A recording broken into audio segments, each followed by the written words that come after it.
Quedan pocos días para que la escuela cierre sus puertas con la esperanza de volver a abrirse el año que viene, si Dios quiere.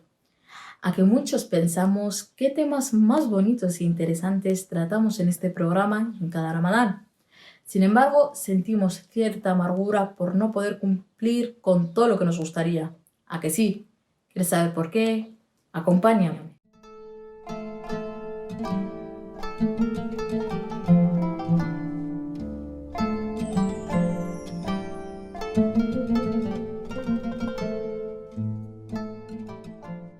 Assalamu alaikum, la paz sea con todos y todas. Bienvenidos un día más a Escuela Ramadán. Cada mes de Ramadán y en este programa también hablamos de varios temas.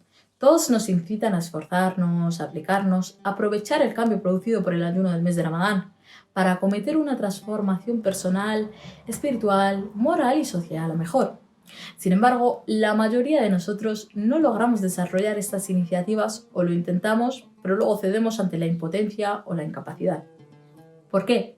La respuesta tiene que ver con las condiciones de la educación espiritual, sin las cuales es prácticamente imposible avanzar y perseverar. Este tema lo abordaremos inshallah en otro programa después de este bendito mes. Así que hoy solo hablaremos de una de esas condiciones. Se trata de la gradualidad. La gradualidad es una ley divina, una ley universal. Absolutamente nada sucede de golpe. No es suficiente con desear algo para alcanzarlo, y mucho menos en cuestiones de educación. Paso a paso, como se suele decir, y con constancia, se consiguen los objetivos. Cuando llega el mes de Ramadán, muchos queremos conseguir una transformación permanente. Las mezquitas prácticamente se llenan en los primeros días de Ramadán y luego vuelven al estado normal fuera de Ramadán hasta la noche del 27, que vuelven a llenarse al completo. Este año no hemos podido disfrutar de rezo comunitario siquiera unos días, lamentablemente a causa de la pandemia y el consecuente confinamiento, pero todos observamos este fenómeno. Ese quiero y no puedo tiene que ver con la falta de guía, de quien nos puede aconsejar y acompañar en este camino de transformación. Ese guía o compañero que nos aconseja desde el conocimiento lo que podemos hacer y lo que hay que esperar. Ese guía o maestro entiende la ley de la gradualidad. Sabe del ego y de su fuerza y resistencia y nos ayuda, gracias a ese desarrollo paso a paso, a vencer esas resistencias y retomar el control de nuestra propia voluntad, de nuestra propia libertad y albedrío. Nuestros hábitos, buenos o malos, los hemos adquirido durante un periodo de tiempo, de forma gradual, casi siempre sin darnos cuenta, en especial cuando se trata de cosas que nos gustan. Pero cuando se trata de purificar nuestro espíritu y limar ese ego que tiende siempre a controlar toda nuestra vida, cuando lo hacemos de forma consciente, entonces la dificultad está garantizada y es ahí donde muchos nos rendimos queriendo cambiar a mejor sin esfuerzo ni sacrificio. El ayuno es la práctica perfecta para recuperar el control e iniciar el camino con determinación y yendo de forma gradual en la conquista de los objetivos. El mes de Ramadán es un perfecto ejemplo de gradualidad por 3 motivos. El primero, por su propia prescripción. Cuando Dios prescribe el ayuno del mes de Ramadán en el año 2 de la Híjra, no era de cumplimiento obligatorio para todo el mundo. Aquellos que podían mantener a un pobre por un día a cambio de ayunar, tenían licencia para no ayunar. Sin embargo, se generaliza la obligatoriedad un año después, de modo que tanto los pudientes como los pobres tenían que ayunar.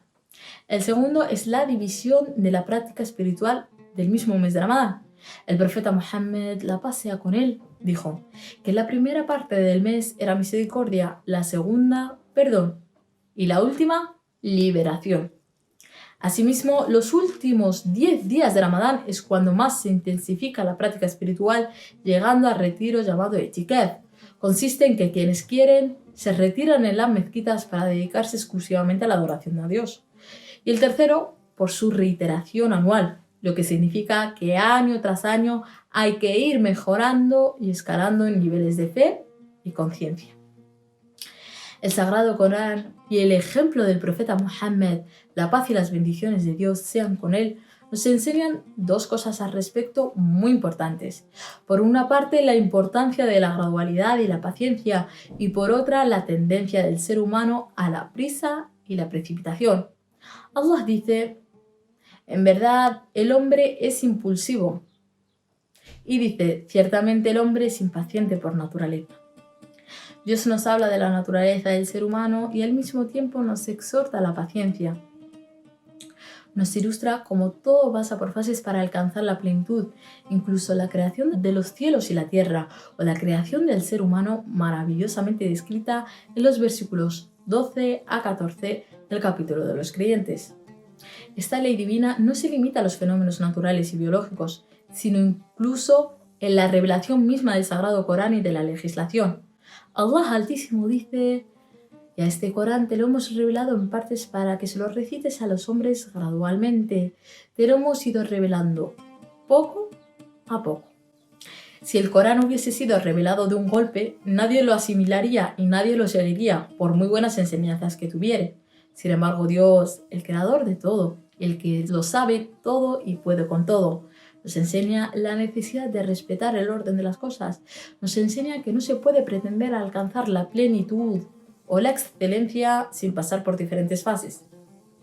El Islam mismo como din no es solo un grado, sino 3 grados. Y no es posible pretender alcanzar la excelencia, el ihsan, si no se pasa primero por las fases o grados del Islam y del Iman.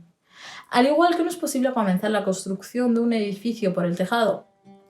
Creer que se puede cambiar de un día para otro es un error, muchas veces con consecuencias muy graves. Encontramos esta ley también en el famoso hadith sacro, Qudsi, narrado por Abu Huraira y transmitido por el Imam Bukhari, en el que Dios habla de cómo alcanza el siervo su amistad, y empieza hablando de las obligaciones primero, y luego de cómo se esfuerza en acercarse a él con obras voluntarias. El ejemplo más ilustre de la gradualidad es la prohibición del consumo del vino. En este caso pasó por 4 fases. La primera es la permisividad implícita al no haber ningún texto al respecto. Esta fase duró durante toda la época de la Meca. Tras establecerse la comunidad musulmana en Medina, empieza la segunda fase, cuando se plantea una pregunta al respecto.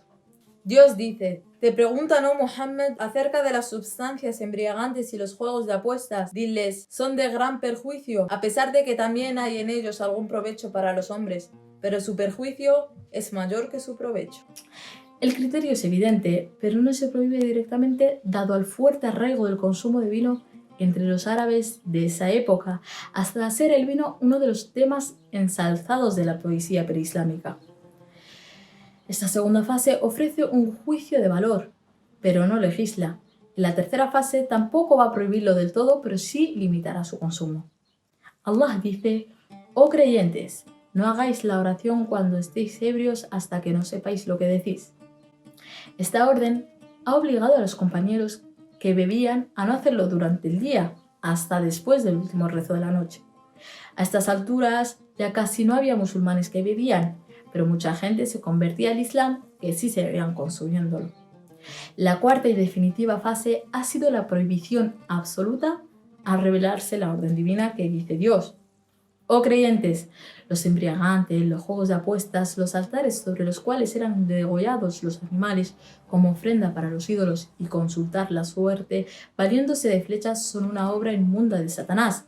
Absteneos de ellos y así tendréis éxito. Entre la primera fase y la segunda transcurrió un tiempo de más de 17 años. Si calculamos el tiempo de la fase 2 a 4, han pasado unos 3 años, del año 2 al año 5 de la Hijra. Observamos la gradualidad en la práctica del Islam en todos los aspectos. Incluso los 5 pilares no fueron prescritos de golpe. El monoteísmo fue lo primero y el inicio mismo del Islam. 10 años después tuvo lugar la prescripción de los 5 rezos, luego el ayuno de Ramadán en el año 2 de la Hijra, luego el azaque en el mismo año y finalmente la peregrinación ya casi al final en el año 9. La falta de entendimiento de esta ley lleva a graves negligencias, tanto en nuestra práctica, que nos lleva, en el mejor de los casos, a la inconstancia y en los peores, a rebotar de tal manera que nos comportamos peor que antes de querer cambiar a mejor. Pero donde más llama la atención la gravedad de esta negligencia, me refiero a ignorar la ley de la gradualidad, es cuando observamos a gente que quiere aconsejar a personas, necesitadas de guía, que ignora esta verdad, y las vemos imponer o aconsejar a personas en el principio de ese camino del arrepentimiento y de la espiritualidad. Personas arrepentidas, conversas o sencillamente que sienten la llamada de empezar un camino de suluk a Dios, acuden a la mezquita o a personas que creen saber a pedir consejo, y muchas veces incluso sin pedirlo. Se encuentran con predicadores o consejeros que los quieren convertir en ángeles o santos en el acto, y así les voy a citar una lista larguísima de prohibiciones, de obligaciones, de condiciones. Para mayor indignación, muchas ni siquiera son correctas ni pertinentes. El resultado es la caída de estas personas en un literalismo fanático, vacío de sentido, o sencillamente la impotencia, desmotivación y finalmente renuncia, a menos que se cruce en su camino alguien sabio, indulgente y compasivo. Antes de terminar, no quiero que se entienda con la gradualidad la dejación o la negligencia en el cumplimiento de las prescripciones y obligaciones del musulmán y la musulmana, sino recalcar que no todo el mundo vive el Islam de forma igual. El Islam es un viaje espiritual entre la persona y Dios, y aconsejar ha de ser acorde al momento en que se encuentre esa persona. Rogamos a Dios que nos dé criterio, nos ilumine y nos haga motivo de guía y ayuda a los demás. Si crees que el mensaje es bueno, compártelo y participa de su mérito. Muchas gracias por acompañarnos un día más. Assalamu alaikum wa rahmatullahi ta'ala wa barakatuh.